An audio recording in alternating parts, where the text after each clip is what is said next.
दोस्तों, क्या आपको पता है कि एक ताकतवर मर्द की पहचान सिर्फ उसकी बॉडी या उसका पैसा या उसका स्टेटस नहीं होता, बल्कि कई बार उसकी पहचान उसकी आवाज से होती है। क्योंकि जब एक कॉन्फिडेंट आदमी बोलता है तो लोग सिर्फ उसके वर्ड्स नहीं सुनते, लोग उसकी प्रेजेंस भी फील करते हैं। लेकिन आज की सबसे बड़ी प्रॉब्लम यह है कि ज्यादातर लोगों की आवाज में वो डेप्थ नहीं है, वो वेट नहीं है, अथॉरिटी नहीं है जो एक मैस्कुलाइन वॉइस में होती है। वो बोलते तो हैं लेकिन उनकी बातों में इम्पैक्ट नहीं होता। वो नॉलेज शेयर करते हैं लेकिन लोग उन्हें सीरियसली नहीं लेते और फिर वो धीरे धीरे सोचने लगते हैं कि शायद प्रॉब्लम उनके कम्युनिकेशन स्किल्स में है, लेकिन रियलिटी इससे डीप होती है। जरा इमेजिन करो कि दो लोग एक रूम में खड़े होकर बात कर रहे हैं, दोनों की हाइट भी लगभग सेम है और दोनों की नॉलेज भी सेम है और दोनों सेम स्टडी करे हुए हैं। लेकिन जैसे ही पहला लड़का बोलता है, लोग उसकी तरफ अट्रैक्ट होने लगते हैं और उसकी बातों को ध्यान से सुनते हैं। और वहीं जब दूसरा लड़का बोलता है तो लोग उसको सीरियसली नहीं लेते और उसको ज्यादा अटेंशन भी नहीं देते। लेकिन ऐसा आखिर होता क्यों है? क्योंकि इंसान सिर्फ वर्ड्स को नहीं सुनता, इंसान उसकी एनर्जी को भी सुनता है, इंसान कॉन्फिडेंस को सुनता है, इंसान डोमिनेंस को सुनता है। और ये सारी चीजें सबसे पहले आपकी वॉइस के थ्रू बाहर आती हैं। इसलिए रिसर्च भी बताती है कि जब हम किसी इंसान को पहली बार सुनते हैं तो हमारा ब्रेन कुछ सेकंड के अंदर ही उसके बारे में जजमेंट बना लेता है। क्या ये इंसान कॉन्फिडेंट है, क्या ये ट्रस्टवर्दी है और क्या इसमें लीडरशिप की क्वालिटी है। और मजेदार बात तो ये है कि जजमेंट अक्सर आपकी आवाज के बेसिस पर ही होता है।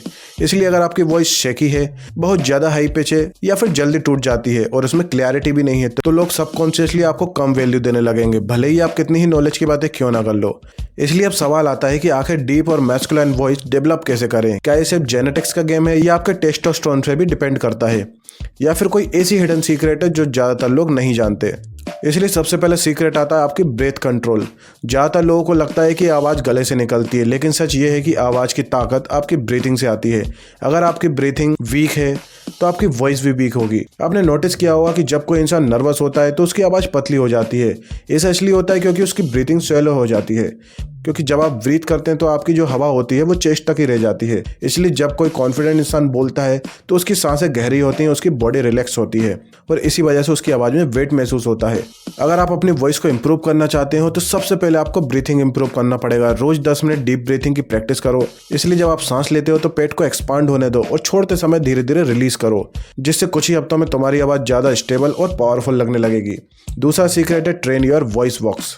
यानी कि बहुत सारे लोग जब डीप वॉइस बनाने की कोशिश करते हैं तो वो सबसे पहले अपने गले को प्रेशर डालते हैं। वो आर्टिफिशियली हैवी बोलने की कोशिश करते हैं, लेकिन इससे वॉइस बेटर नहीं होती बल्कि और खराब हो जाती है। क्योंकि डीप वॉइस फोर्स से नहीं आती, डीप वॉइस रिलैक्सेशन से आती है। जब तुम काम होते हो, रिलैक्स्ड होते हो और कॉन्फिडेंस के साथ बोलते हो तो तुम्हारी नेचुरल वॉइस अपने डीपेस्ट रेंज में ऑपरेट करती है। इसलिए हर दिन 10 मिनट किसी बुक को लाउड होकर पढ़ो और धीरे धीरे तुम्हारी नेचुरल वॉइस खुद ब खुद डेवलप होने लगेगी। तीसरा सीक्रेट शायद सबसे ज्यादा इंपॉर्टेंट है, जो कि है स्टॉप सीकिंग अप्रूवल। क्योंकि कई बार प्रॉब्लम वॉइस में नहीं होती, प्रॉब्लम माइंडसेट में होती है। सोचो, जब भी कोई लड़का लोगों को इंप्रेस करने की कोशिश करता है तो क्या होता है? वो जल्दी बोलने लगता है, ज़्यादा एक्सप्लेन करने लगता है और बार बार स्माइल करता है। उसकी बॉडी लैंग्वेज वीक हो जाती है और उसकी वॉइस भी वीक होने लगती है। और दूसरी तरफ जो इंसान अपनी बात पर विश्वास करता है, उसे किसी का अप्रूवल नहीं चाहिए होता है। वो कामली बोलता है, वो धीरे बोलता है और अपने आप पर ट्रस्ट करता है और उसकी आवाज़ में एक नेचुरल अथॉरिटी भी आती है। इसलिए अगर तुम्हें अपनी वॉइस पावरफुल बनानी है तो सिर्फ वोकल एक्सरसाइज मत करो, अपने कॉन्फिडेंस पर भी काम करो, क्योंकि कॉन्फिडेंस हमेशा वॉइस से सुनाई देता है। चौथा सीक्रेट आता है रेजोनेंस।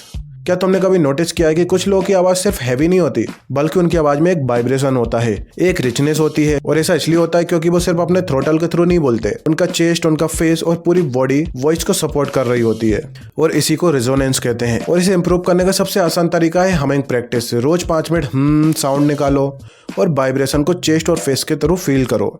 शुरुआत में अजीब लगेगा, लेकिन धीरे धीरे तुम्हारी वॉइस में डेप्थ और रिचनेस आने लगेगी। पांचवा सीक्रेट है स्लो डाउन योर स्पीच। आज की दुनिया में हर कोई जल्दी बोलने में लगा है, हर कोई फास्ट बोल रहा है, लेकिन रियलिटी है कि पावर स्पीड में नहीं होती, पावर पोज में होती है, पावर क्लियरिटी में होती है और पावर कंट्रोल में होती है। जितना तुम कॉन्फिडेंस के थ्रू बोलते हो, क्योंकि उसे अटेंशन के लिए फाइट नहीं करनी पड़ती, उसे ऑलरेडी अपनी वैल्यू पता होती है। इसलिए आज से अपनी स्पीकिंग स्पीड को 20% कम कर दो। वर्ड्स को पूरा बोलो, सेंटेंस को पूरा फिनिश करो और जब बोलो तो ऐसा लगना चाहिए कि तुम सामने वाले से परमिशन नहीं मांग रहे हो, बल्कि ऐसा लगना चाहिए कि तुम अपनी बात को प्रेजेंट कर रहे हो। लेकिन अब सबसे इंपॉर्टेंट बात ये आती है कि डीप वॉइस अट्रैक्टिव हो सकती है, पावरफुल वॉइस रिस्पेक्ट दिला सकती है, लेकिन सिर्फ हैवी वॉइस किसी लड़के को पावरफुल नहीं बना सकती। क्योंकि असली पावर आवाज में नहीं होती, असली पावर उस इंसान में होती है जो आवाज के पीछे खड़ा होता है। क्योंकि अगर तुम्हारे अंदर डिसिप्लिन नहीं है, अगर तुम्हारे पास पर्पस नहीं है, अगर तुम डिफिकल्ट कॉन्वर्सेशन से भागते हो, अगर तुम सच में रिस्पॉन्सिबिलिटी लेने से डरते हो, तो चाहे तुम्हारी वॉइस कितनी ही डीप क्यों ना हो जाए, लोग जल्दी समझ जाएंगे कि तुम्हारे अंदर कॉन्फिडेंस नहीं है। लेकिन जब एक लड़का खुद को बिल्ड करना शुरू करता है, जब वो जिम जाता है, जब वो चैलेंजेस फेस करता है, जब वो लाइफ की रिस्पॉन्सिबिलिटीज़ को उठाता है, तब सिर्फ उसकी बॉडी लैंग्वेज नहीं बदलती, उसकी आवाज़ भी बदलती है। और यही वजह है कि कई बार 35 साल का आदमी 20 साल के लड़के से ज़्यादा पावरफुल दिखाई देता है, क्योंकि उसकी आवाज़ में सिर्फ साउंड नहीं होता, उसकी आवाज़ में एक्सपीरियंस होता है, उसकी आवाज़ में स्ट्रगल होता है, उसकी आवाज़ में रिस्पॉन्सिबिलिटीज़ होती हैं। तो अगर सच में तुम अपनी वॉइस को नेक्स्ट लेवल पर ले जाना चाहते हो तो सिर्फ वोकल एक्सरसाइज मत करो, अपनी आइडेंटिटी को इम्प्रूव करो, अपने कॉन्फिडेंस को बिल्ड करो और अपने माइंड को स्ट्रांग बनाओ। क्योंकि जिस दिन तुम्हारी आइडेंटिटी चेंज हो जाएगी, उस दिन तुम्हारी वॉइस भी चेंज होने लगेगी। और याद रखना, लोग हमेशा तुम्हारे वर्ड्स याद नहीं रखते, लोग हमेशा तुम्हारी वॉइस याद रखते हैं। क्योंकि वर्ड्स दिमाग तक पहुंचते हैं, लेकिन वॉइस सीधा इमोशंस तक पहुंचती है।